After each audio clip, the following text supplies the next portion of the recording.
Hi you guys, welcome back to my channel. It's been a really long time since I've done a sit down video. Today I'm going to be sharing more about my keto lifestyle and my 22, now 23 pound weight loss since the week before Thanksgiving. Okay, I get so many questions on my keto lifestyle, what my macros are, what my calories are in a day. So I'm gonna wrap it all up here in a video. And what is keto? How do I sustain it? Why do I do it? All of the things. So we're just gonna hop right in. Okay, so what's keto? What is the ketogenic diet? I'm just going off my phone here so I can give you guys accurate descriptions of exactly what keto is. The ketogenic diet is a high fat, adequate protein, low carbohydrate diet and forces the body to burn fats rather than carbohydrates. Now, I bounce back and forth between keto, where my fats are higher, and more of a low carb. So what I try to focus on is where my body hits ketosis. Ketosis is where your body is burning fats instead of carbohydrates to fuel your body. And when you're burning fats, you're burning that excess stored fat in your body, okay? I am by no means a healthcare professional. Please check with your PCP, your healthcare go-to before you do anything to your own diet, because everybody is different, every body is different. This is just what works really well for me. This combination I'm about to share with you is just what works for me and my body. All right, with that being said, I also intermittent fast with keto. Now keto, I plug my own macros into my FitnessPal. That is what I use to track all of my food. The reason why I like my FitnessPal is because it has the most versatile options for food when you're entering them. Has food from out to eat, like fast food restaurants, or generally has the most I've found as far as food for tracking. I'm trying to get my nutrition pulled up here. Okay, so for the keto macros, mine are 5% carbs, 70% fats, 25% proteins. Now that is keto, having a large amount of fats in your diet. Like I said, I do bounce back and forth between it being more so low carb versus keto. The only difference between the two is the fats and protein percentages. So I kind of customized my own. I've been doing keto off and on for the past 6 years. I did low carb before I had my daughter and got to my lowest weight ever. And then I gained 100 pounds with my daughter because pregnancy is just very hard on my body. And I lost about 60 pounds of that, got pregnant with my son, gained 60 pounds, lost 60 pounds again, okay? And kind of gained back 10-ish pounds after I had him. So I had this 50 pounds of extra fluff hanging on my body after having my daughter. Even though I lost all of my pregnancy weight with Riker, with Kaya, I just had extra fluff. So I wanted to start my weight loss journey after having him. I waited until after I was done breastfeeding because I hang on to my body weight when I breastfeed. I'm going to say this, that fed is best when it comes to feeding your baby. I just wanted to push myself to see how far I could get in nursing, and I made it about 6 months between pumping and breastfeeding, and I didn't lose any extra weight than what I had gained with Riker when I was pregnant. So I stopped breastfeeding because my supply was dwindling, and I was really ready to make that change in my body, and knowing that I couldn't really lose the weight while breastfeeding and my supply was dwindling anyways, it was a really hard decision for me to make. And I switched over to formula, and to be honest with you, once I switched over to formula, I felt so much better. I felt like I had so much more freedom and that I could work out and I wouldn't have to worry about my supply dropping, all of these things, all of this mental stress that went along with breastfeeding. I felt so much better. You're supposed to love breastfeeding, and I do love breastfeeding, but when it came to pumping, I had to do that because at the time I was still working outside of the home. So my dog is down here sneezing and walking around. Yes, I know. Are you such a needy boy? That is a needy boy. Oh, just no, don't do that. Okay. So once I switched over to formula, I felt so much better. I had so much more freedom, and I was able to lose that weight that I wanted to lose. Now, this was back, so I really started kicking it up last December. I'd been trying to kind of work out, and I was cutting out some carbs, and I just kind of like yo-yoed. And then come January, I took it a little bit more seriously. I lost 10 pounds. And then like during the summertime, I went to Weight Watchers because I wanted to try and eat more normal foods, because carbs are not a bad thing. And I say that all the time. Carbs aren't a bad thing. I just find that my body reacts the best to low carb and keto. And then I started, like during that Weight Watchers journey, I started to incorporate anti-inflammatory foods, and I was trying to be dairy-free, gluten-free, all the things, because I have like eczema and sensitive skin. So I was trying to eliminate some of those more like inflammatory foods, which I've had such an amazing journey with so far. Unfortunately, the one thing I cannot cut out is dairy. I have a really hard time cutting out cheese. I have no problem cutting out milk. I now drink oat milk. Even on keto, I just make sure the oat milk I consume is only in my coffee and is a low amount of carbs. So the only thing I struggle with, so like sour cream and cheese, those are definitely my struggles. And I still like to have heavy creamer half and half in my coffee once in a while. So I'm slowly but surely working on eliminating the dairy. Oh, and butter too. Butter is, that one's not as hard because I can replace a lot of the like cooking with butter. I can replace it with like avocado oil, but those are the things that I'm trying to work on currently. But as I've like been through this health journey, I've found that my brain is much less foggy. I feel better. I have more energy doing keto and the anti-inflammatory process. So like eating the anti-inflammatory foods. So, which is a lot easier to do when you're on keto, because a lot of the foods you're allowed to have on keto are not inflammatory, if that makes sense.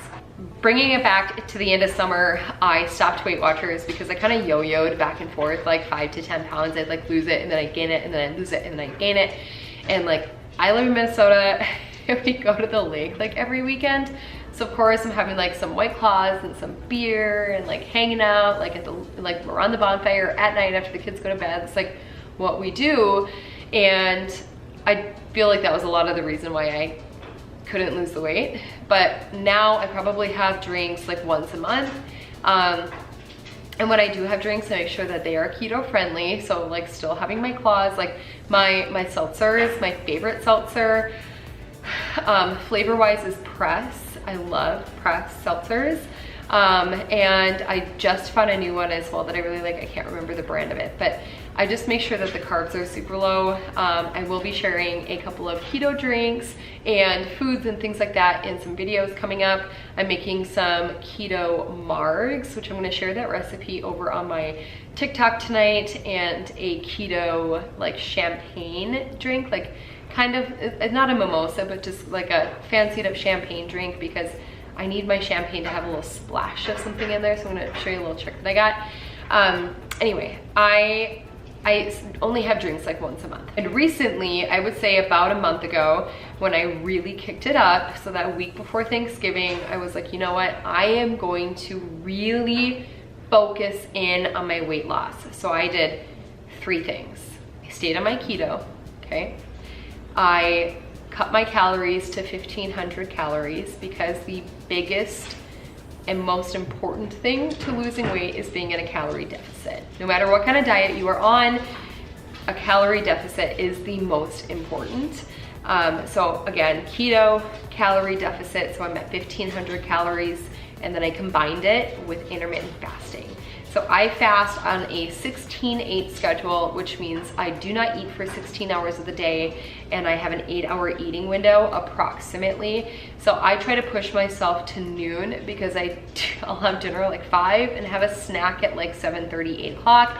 But by 8 o'clock, I am done eating. If I start to eat earlier, okay, so say like, because some days I am starving in the morning, like maybe I'm getting my period, like whatever, hormonal stuff, I'm starving in the morning or hungover, okay, I will break my fast at 10, and then I just make sure that I'm done eating by 6 p.m. So all of my meals get pushed up. That has worked very well for me. I track everything that I put in my mouth on MyFitnessPal, and now it's just I've become more of like a creature of habit. So I know how many carbs and calories, etc., are in certain items. The biggest thing for me is weighing my food out. So making sure that the amounts that I'm putting into MyFitnessPal are truly, honestly, the amounts that I'm putting into my mouth. So I have a food scale, and I will use that to weigh out my wings because it's like one of my go-tos on keto. I have wings for lunch almost every single day. Even when it comes to like cream cheese, I love cream cheese and green peppers. It's like one of my go-tos. But I will make sure that I weigh out my cream cheese on the scale.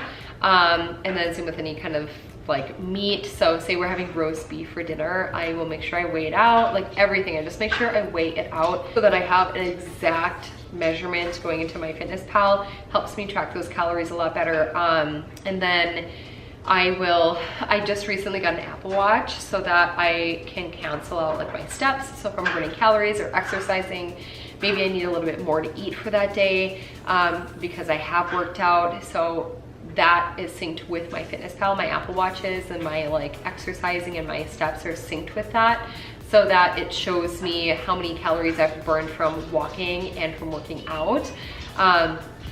So that if I need like an extra snack or two, I can figure that in. So nice. But some of my go-tos, so I hope like that in a nutshell, okay? That in a nutshell is what I do. I intermittent fast until noon every single day, and I am done eating by 8 p.m. Usually by 6 or 7 I'm done eating. And then my calories I keep at 1500, and I just focus on my net carbs, and which is about 20 to 30 net carbs per day. And then my fats, I just make sure that a lot of the fats that I'm incorporating, I try to do a lot of guacamoles, a lot of nuts. I have been doing a little bit more cheese lately. Eggs are really, really great for a source of protein and fat. Avocado oil is a good one. If you're going to use oils, I try to take it a little bit lighter on the oil side.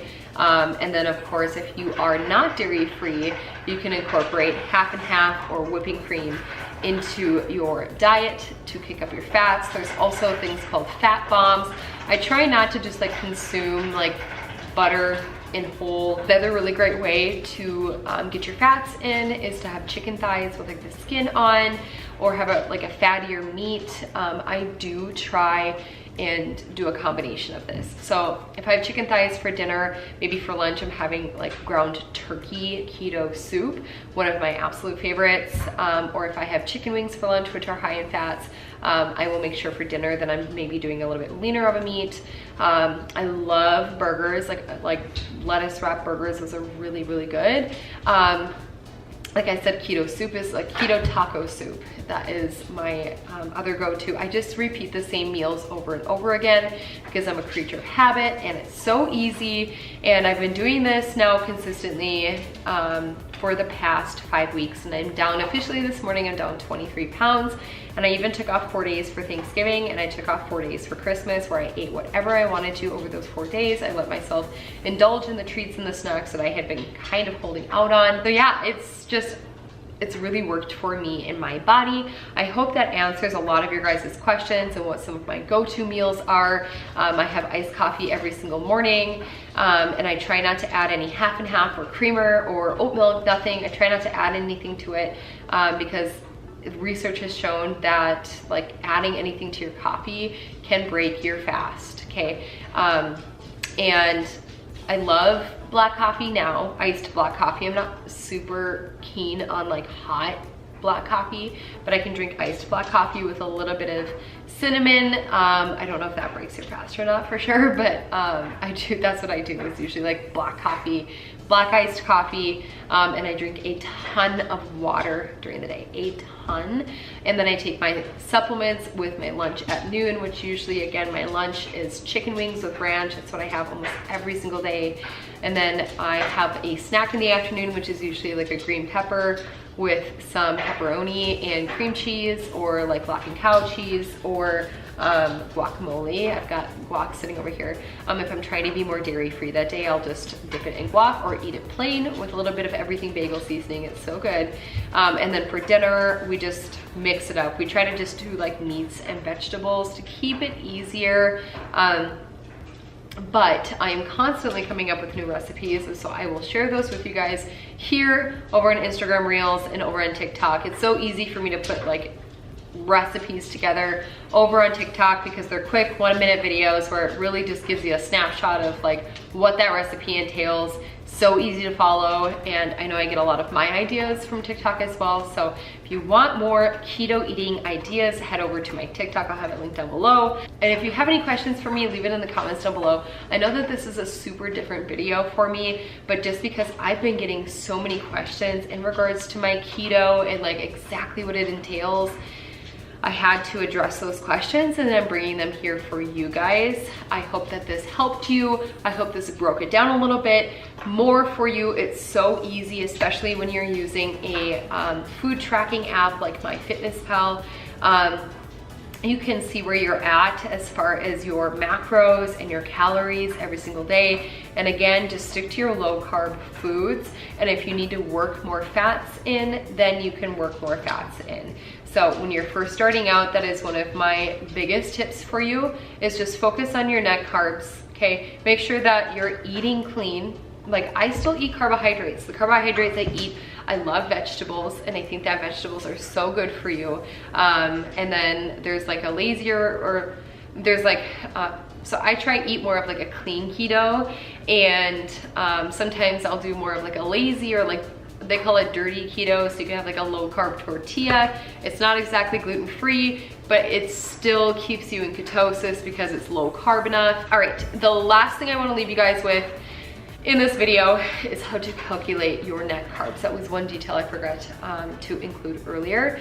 Net carbs are basically where you take your carbohydrates and you subtract the fiber, and that leaves you with your net carbs. For example, you ate 37 grams of carbohydrates today, but you had a total of 10 grams of fiber. Your net carbs for the day were 27 net carbs. And if you're at a goal of 20 to 30 net carbs a day, that's perfect. That is absolutely perfect. So just try eating more high fiber foods. Avocados are like a keto, like, go-to. Those are so good. If you're not super keen on avocados, I didn't used to be until I learned how to truly like cook with them besides guac. And one of my go-tos right now, is scrambled eggs with half an avocado and some sriracha on top. It's so good. And when you're on keto as well, everything bagel seasoning goes on everything, guys. It's so good. Okay. All right, this is needy boy. He must need to go potty outside. Do you need to go potty? Is that what's happening? Okay. All right, you guys, that is gonna wrap it up from me for today. Again, if you have any questions, leave it in the comments down below. I'll get back to you as soon as possible. If you wanna see more keto stuff, I will be uploading once a week, kind of like a cook with me, just to keep it like in the same genre on my channel. I'll be doing a cook with me, but like more so keto cook with me, and then giving you guys weight loss updates during those keto cook with me videos. And then in the meantime, if you want to see some super quick and easy keto recipes, head on over to my TikTok and Instagram, because I upload that stuff every single day for you guys. So anyways, I will see you on Monday for a day in the life vlog. Happy New Year, happy 2021. Thank you for the most amazing year ever. I'm just like so emotional. This year was a good year, okay? It sucked, it was a good year though, okay? Focus on the positives, because they will inspire you. If you focus on the negatives, they will consume you. So, gonna leave it there for you guys. Of course, I'm getting emotional. I'm gonna go curl my hair, and I'm gonna get ready for some keto marks tonight. Happy New Year's, okay? Bye guys.